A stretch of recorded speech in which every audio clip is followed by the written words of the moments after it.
بسم اللہ الرحمن الرحیم. عزیز طلبہ، السلام علیکم.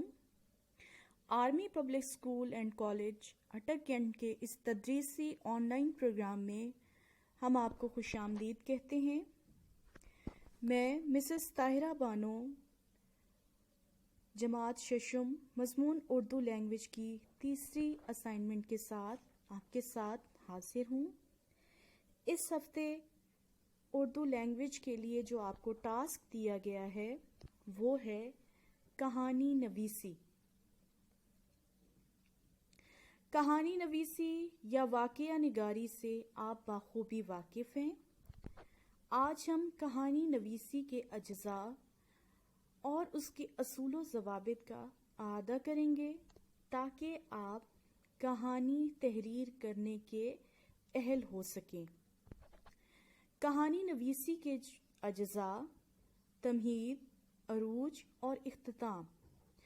تمہید ابتدائی پیراگراف کو کہا جاتا ہے جس میں آپ کہانی کے کردار کا تعارف کراتے ہیں.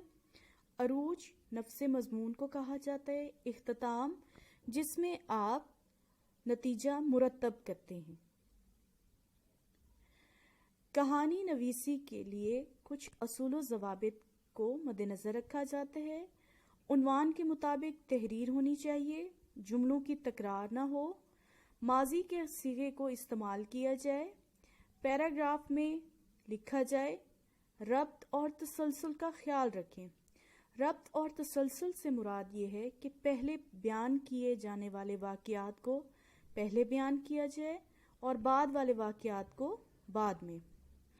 آپ اپنی اردو زبان و قواعد کے صفحہ نمبر 13 پر ایک کہانی پڑھیں گے اور اس کی ابتدا دوسری دفعہ کا ذکر ہے سے کی گئی ہے. یہ کہانی ایک پیاسے کوے کی ہے. یہ کہانی آپ سن بھی چکے ہوں گے پہلے، لیکن یہ نئے طرز کی کہانی تحریر کی گئی ہے. اس کہانی کا نتیجہ بھی نئے طرز پر تحریر کیا گیا ہے. آپ اس نتیجے کو غور سے پڑھیں گے اور آپ نے جو کہانی تحریر کرنی ہے وہ ہے لالچ بری بلا ہے. اس کہانی سے بھی اور اس کے عنوان سے بھی آپ بخوبی واقف ہوں گے، لیکن آپ نے اس کو نئے طرز پر تحریر کرنا ہے. آپ نے اس طرح سے ابتدا کرنی ہے. دوسری دفعہ کا ذکر ہے: ایک کتا اپنے مالک کے ساتھ ایک گاؤں میں رہتا تھا.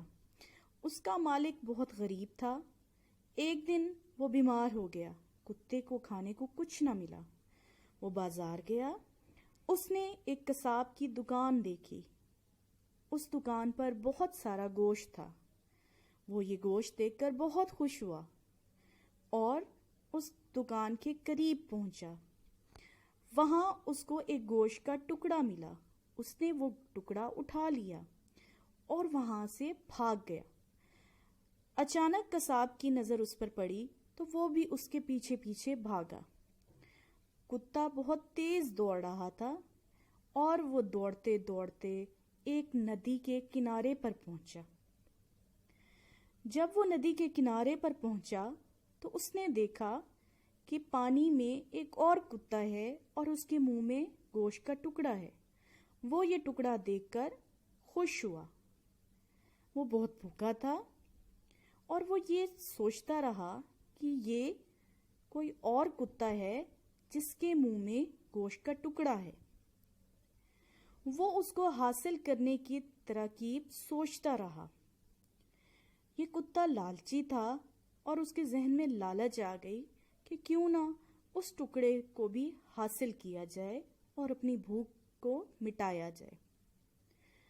وہ اسی کشمکش میں تھا اور اچانک اس نے منہ کھولا کہ وہ ٹکڑا حاصل کرے. اس کا اپنا ٹکڑا پانی میں گر گیا کیونکہ پانی میں اس کا اپنا عکس تھا. یہ بات کتے کو سمجھ نہ آئی اور وہ حیرت سے اس پانی میں اپنے عکس کو دیکھتا رہا.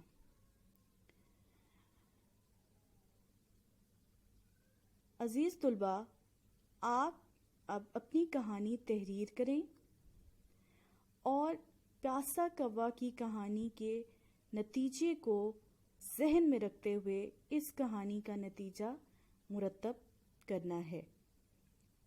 آپ کی کہانی 100 سے 150 الفاظ پر مشتمل ہونی چاہیے۔